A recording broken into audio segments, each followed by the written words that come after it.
Hello friends, welcome to லச்சூஸ் கைமணம். எல்லோரும் நல்லா இருக்கீங்கன்னு நம்புகிறேன்.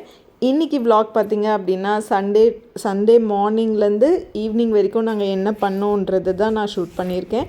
அண்ட் நம்ம சேனலை எல்லோரும் பார்க்குறீங்க, பட் சப்ஸ்கிரைப் பண்ண மறந்துடுறீங்கன்னு நினைக்கிறேன். நீங்கள் கொடுக்குற ஒவ்வொரு சப்ஸ்கிரிப்ஷனும் எனக்கு ரொம்ப மோட்டிவேட்டிங்காக இருக்கும்.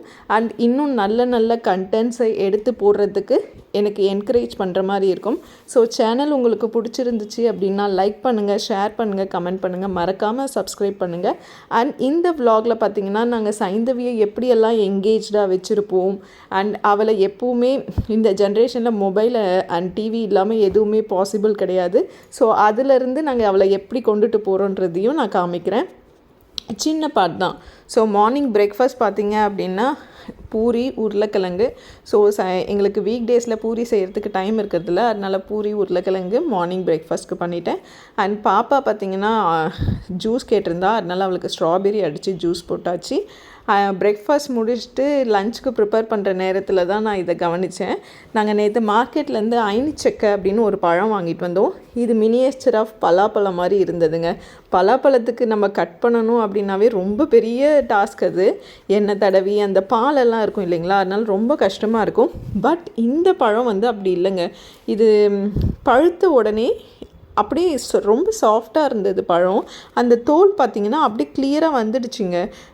நம்ம ஆரஞ்சு பழம் கூட நம்ம கொஞ்சம் தோல் உரிப்போம், கொஞ்சம் மெனக்கிடுவோம். இந்த பழத்துக்கு அப்படி கூட இல்லை, ஜஸ்ட்டு தொட்ட உடனே ரொம்ப சாஃப்டாக வெளில வந்துடுச்சு. அண்ட் பழமும் பார்த்திங்கன்னா ரொம்ப டேஸ்டியாக தாங்க இருந்தது. எப்படி இருந்துச்சுன்னா மாம்பழமும் பலாப்பழமும் மிக்ஸ் பண்ண மாதிரி ஒரு டேஸ்ட்டு. நல்ல இனிப்பாக, லைட்டாக புளிப்பு. எக்ஸாம்பிளுக்கு சொல்லணும்னா செந்தூரா மாம்பழம் தெரியும்னு நினைக்கிறேன். ஸோ அந்த செந்தூரா மாம்பழமும் பலாப்பழமும் மிக்ஸ் பண்ணால் எப்படி இருக்குமோ அந்த டேஸ்ட்டில் இருந்ததுங்க. அண்ட் இதோட ரேட் பார்த்திங்க அப்படின்னா கோயம்பேட்டில் வந்து கிலோ வந்து 200 சொன்னாங்க. நாங்கள் அரை கிலோ வாங்கிட்டு வந்தோம். அரை கிலோவுக்கு 3 பழம் நின்றுச்சு. அப்போ ஒரு பழம் பிரித்து சாப்பிட்டோம். ஈவினிங் திரும்ப இன்னொரு பழமும் பழுத்துடுச்சு. ஸோ 3 பழம் நின்றுது. 1/2 kg 100 rupees வாங்கிட்டு வந்தோம். பட் காசுக்கு ஒர்த்து தாங்க. பழம் நல்லா டேஸ்ட்டாக இருந்தது. என்ன ஒரே டிஸ்டர்பன்ஸ்னால் அதனோட கொட்டை தாங்க. சாப்பிட்றப்போ அந்த கொட்டையை எடுக்கிறது தான் கொஞ்சம் கஷ்டமாக இருந்தது. இப்போ தான் நிறைய ஹைப்ரிட் வந்துடுச்சே, மனுஷனோட கன்வீனியன்ட்டுக்கு எதை எப்படி வேணாலையும் மாற்றிக்கிறாங்க இல்லைங்களா. அப்படி கன்வீனியண்ட்டாக வேணும்னா நம்ம கொட்டை இல்லாமல் பழமும் கண்டிப்பாக ஃப்யூச்சரில் வர்றதுக்கு சான்ஸ் இருக்குது.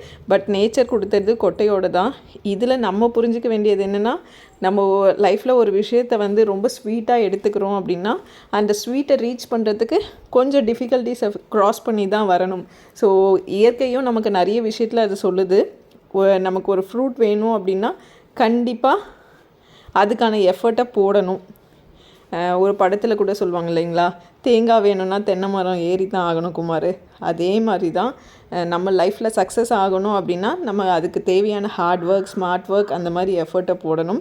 ஸோ இந்த பழமும் எனக்கு அதை தான் உணர்த்திடுச்சு. அதுக்கப்புறம் லஞ்ச் ப்ரிப்பரேஷன் ஸ்டார்ட் பண்ணிட்டோம். இன்றைக்கி வெஜ் பிரியாணி தான் பிளான். பிகாஸ் இன்றைக்கி சங்கடஹர சதுர்த்தி அப்படிங்கிறதுனால நாங்கள் நான்வெஜ் சமைக்க மாட்டோம். ஸோ வெஜ் பிரியாணிக்கு பட்டாணி, பட்டை, கிராம்பு, ஏலக்காய் அண்ட் அந்த கருப்பு ஏலக்காய். நான் ஸ்பைசஸ் நிறைய ஆட் பண்ண மாட்டேன், ஏன்னா குழந்தையும் சாப்பிட்றாளா. ஸோ ஒரு சில நேரத்தில் காரம் அதிகமாகும். குழந்தைங்களோட மூடுக்கு ஏற்ற மாதிரி ஸ்பைசினஸ் பிடிக்காது. அதனால் நான் நார்மலாக பட்டை, கிராம்பு, ஏலக்காய் இதை தாண்டி நான் எப்போவுமே ஸ்பைசஸ் எதுவுமே ஆட் பண்ண மாட்டேன். அண்ட் அதுக்கு தேவைப்படுற எல்லா வெஜிடபிள்ஸையும் கட் பண்ணிவிட்டு வெங்காயம், பச்சை மிளகாய் எல்லாமே எடுத்து வச்சுட்டு அதுக்கப்புறம் தாளிக்க ஆரம்பிச்சிட்டேன். நாங்கள் சமையலுக்கு வந்து பாப்பாவை எப்போவுமே இன்க்ளூட் பண்ணுறது கிடையாது. பட் அவளுக்குமே போர் அடிக்கும்.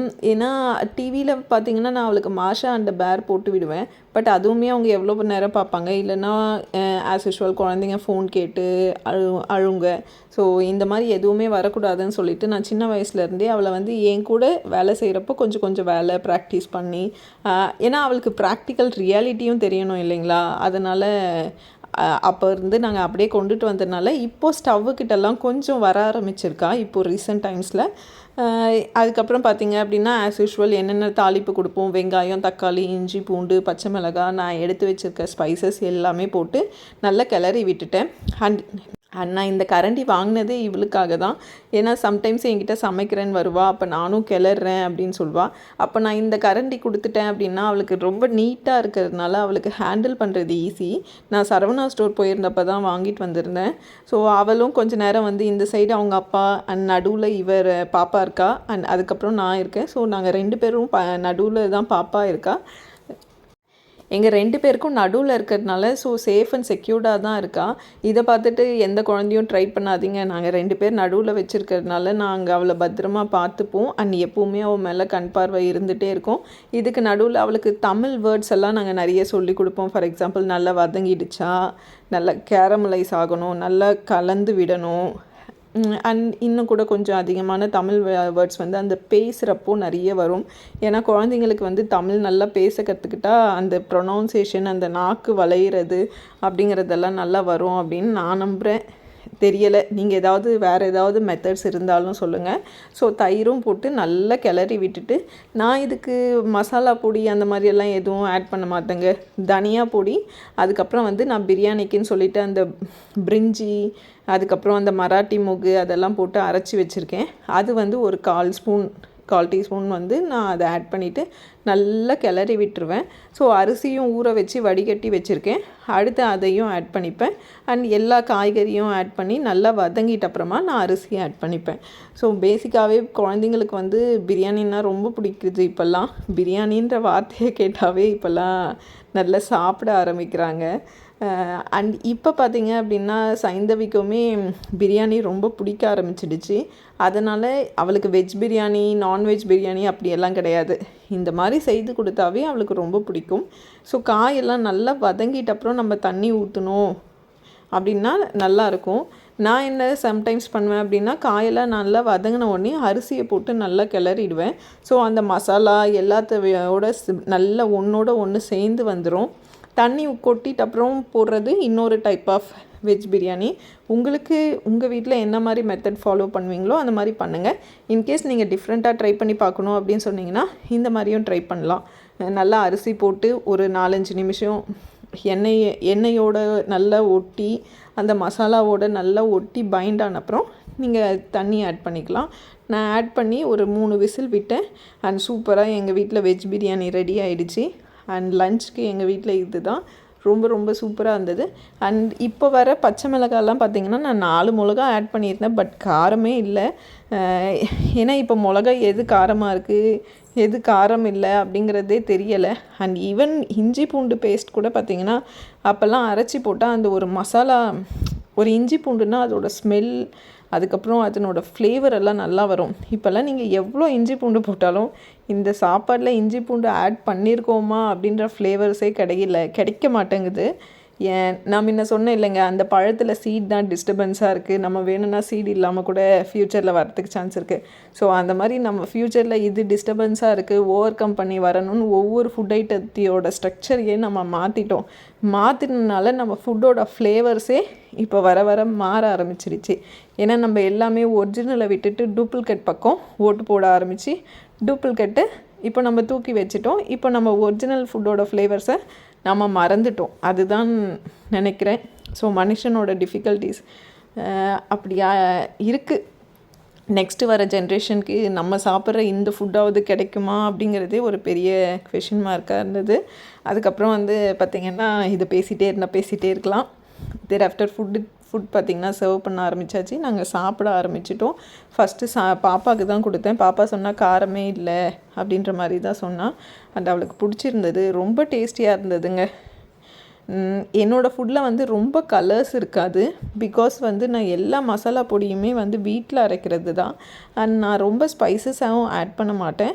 அண்ட் கலரிங்கும் எதுவும் ஆட் பண்ண மாட்டேன். இந்த காலிஃப்ளவர் ஃப்ரைக்குமே பார்த்திங்கன்னா கொஞ்சமாக மிளகா பொடி, தனியா பொடி அண்டு கடலை மாவு ஆட் பண்ணி அப்படியே கிளறிட்டேன். அண்டு கொஞ்சமாக இஞ்சி பூண்டு பேஸ்ட் ஆட் பண்ணி நல்லா விரவி வச்சுட்டு பொரிச்சிட்டேன். ஸோ இதில் நீங்கள் கலரு அப்படின்ற மாதிரி இருக்காது, பட் டேஸ்ட் வைஸ் நல்லாயிருக்குங்க. எங்கள் வீட்டில் டேஸ்ட் வைஸ் நாங்கள் எல்லாருமே என்ஜாய் பண்ணுறோம், நல்லாயிருக்கும். பட் கலரிங் வந்து அந்தளவுக்கு இருக்காது. அதுக்கப்புறம் பார்த்திங்கன்னா ஒரு ஸ்டார்டர் காலிஃப்ளவர் செய்திருந்தேன். அண்ட் வெஜ் பிரியாணி இதெல்லாம் சாப்பிட்டுட்டு ஒரு டெசர்ட் வேண்டாமாங்க, ஐஸ்கிரீம் அப்படின்னு சொல்லிட்டு ஐஸ்கிரீம் வாங்கிட்டு வந்தாங்க. இதில் பார்த்திங்கன்னா வீட்டில் ஆல்ரெடி ஃப்ரூட்ஸ் கொஞ்சம் இருந்தது, ஸ்ட்ராபெர்ரி, கிரேப்ஸ் அந்த மாதிரி. ஸோ இந்த ஃப்ரூட்ஸ் எல்லாம் சாப்பிட்லாம் அப்படின்னு சொல்லிட்டு கொஞ்சம் கட் பண்ணி வச்சுட்டு, ரொம்ப சிம்பிள் தாங்க. இதுக்கு வந்து நம்ம ரொம்ப அதிகமான செலவெல்லாம் நம்ம எதுவுமே பண்ணுறது கிடையாது. நேராக போயிட்டு அருண் ஐஸ்கிரீமில் ஒரு சின்ன டப்பா வாங்கிட்டு வந்தார். ஸோ இதை நாங்கள் ஷேர் பண்ணிக்கிட்டோம். அதுக்கப்புறம் பாப்பா மட்டும் கோன் வேணும் அப்படின்னு சொல்லியிருந்தா. அவள் நார்மலாக காட்டன் கேண்டி தான் வாங்கி சாப்பிடுவான். இந்த வாட்டி பிளாக் கரண்ட் வாங்கிட்டு வந்து அது அவள் சாப்பிடவே இல்லை. ஏன்னா நடுவில் அந்த திராட்சைலாம் இருந்தது, அவளுக்கு ரொம்ப டிஸ்டர்பன்ஸாக இருந்தது. அதனால் அவள் சாப்பிடவே இல்லை. ஸோ கொஞ்சம் எல்லோரும் ஷேர் பண்ணி சாப்பிட்டுக்கிட்டோம். ஸோ இந்த ஐஸ்கிரீமில் வந்து ஃப்ரூட்ஸ் எல்லாம் போட்டு சாப்பிட்றது கொஞ்சம் ரிச்சாக இருக்கும், அவ்வளோதான். இப்போ இதுவே நம்ம ஹோட்டலில் போயிட்டு ஒரு ஸ்கூப் ஐஸ்கிரீம், அதை சுற்றி நட்ஸு, கொஞ்சம் டேட்ஸு, கொஞ்சம் ஃப்ரூட்ஸு அந்த மாதிரி போட்டாலாம் என்ன பட்ஜெட் ஆகும்னு நீங்களே யோசித்து பார்த்துக்கோங்க. ஸோ நம்ம வீட்டில் நம்மளே செஞ்சு சாப்பிட்றது கொஞ்சம் ஹெல்தி. அடுத்து என்னென்னா, நமக்கு இன்னொரு ஸ்கூப் சாப்பிட்ணுன்னு நினச்சா கூட நம்ம இன்னொரு ஸ்கூப் வச்சு சாப்பிட்லாம். நம்ம யார்கிட்டேயும் டிபெண்ட் கிடையாது. அண்ட் இப்போ லன்ச் முடிச்சுட்டு இன்னும் ஒரு 1/2 hour கழித்து சாப்பிட்ணுன்னு நினச்சிங்கனாலும் 1/2 hour கழித்து சாப்பிட்லாம். ஸோ நம்ம வீட்டில் நம்ம ஜாலியாக சாப்பிட்டுட்ருக்கலாங்க. அடுத்து பார்த்திங்க அப்படின்னா, வேலையெல்லாம் முடிச்சுட்டு துணி துவைச்சி காய வச்சு எடுத்துகிட்டு வந்தாச்சு. அண்ட் பாப்பாவுக்கு இப்போ ஈவினிங் டைம் ஏதாவது ஒரு கேம் விளையாடணும். ஸோ அதுக்கு அவளுக்கு நாங்கள் வாங்கி வச்சுருக்க பொருள் பார்த்திங்கன்னா பல்லாங்குழி. இந்த பல்லாங்குழி விளையாடுறதுக்கு ரொம்ப ஜாலியாக இருக்குங்க. ஏன் பல்லாங்குழி அப்படின்னா, அவளுக்கு வந்து தோற்று போகக்கூடாதுன்றது தோணும். அதே மாதிரி அதுக்கு என்ன பண்ணணும் அப்படின்ற அந்த ப்ரெசன்ஸ் ஆஃப் மைண்ட். அதுக்கப்புறம் பார்த்திங்க அப்படின்னா, ஒன்றா எடுத்து போடுறப்போ அவள் கேல்குலேட் பண்ணுவாள். அந்த கேல்குலேஷனுக்காக தான் பல்லாங்குழி. இது யூஸ்வலாக நாங்கள் விளையாடுறது. அடுத்து பார்த்திங்கன்னா, நான் உங்களுக்கு ஒரு கேம் சொல்கிறேன். இது வந்து நாங்கள் ஸ்கூல் போயிட்டு வந்து ரெகுலராக விளையாடுவோம். ஜாலியாக இருக்கும் இந்த கேம். இதில் பார்த்திங்கன்னா 5 கல் இருக்கும். 5 கல்லையும் நீங்கள் கரெக்டாக செலக்ட் பண்ணி எடுத்துக்கோங்க. அப்போ தான் ஈஸியாக இருக்கும் விளையாடுறதுக்கு. இதுவுமே பார்த்திங்கன்னா அந்த டைமிங் தாங்க. அந்த டைமிங்கில் அதை கரெக்டாக செய்யணும். ஒன்றோட ஒன்று டிபெண்ட்டாக இருக்கக்கூடாது, இண்டிபெண்ட்டாக இருக்கணும். ஸோ இந்த இண்டிபெண்டன்சி அதுக்கப்புறம் ஒவ்வொரு வாட்டியும் யுனைட்டடாக இருந்தால் நம்ம ஒரு விஷயத்தை எப்படி சக்ஸஸ்ஃபுல்லாக கொண்டுட்டு வர முடியும் அப்படிங்கிறது எல்லாமே இந்த கேம் சொல்லிக் கொடுக்கும். நீங்கள் இதுக்கு முன்னாடி விளையாடிருக்கீங்க இந்த கேம் அப்படின்னா கண்டிப்பாக கமெண்ட் பண்ணுங்கள். இல்லை விளையாடினது கிடையாது அப்படின்னா கண்டிப்பாக விளையாடி பாருங்கள். 5 கல், ஃபஸ்ட்டு 1, அடுத்து 2, அடுத்து 3, அடுத்து 4, அதுக்கப்புறம் அதை 5யுமே எடுத்து போட்டு அது எத்தனை நிற்குதோ அதை பிடிச்சோம் அப்படின்னா அத்தனை பாயிண்ட்ஸு. ஸோ நாங்கள் இந்த மாதிரி தான் விளையாடுவோம். ரொம்ப ஜாலியாக இருக்கும். அப்போல்லாம் எங்களுக்கு நிறைய விளையாட்டு இருக்கும். ஸோ இனிமேல் வர வீடியோஸில் ஒவ்வொரு வீடியோலையும் என்னென்ன விளையாட்டுன்னு சொல்கிறேன். ஓகே, பாய்.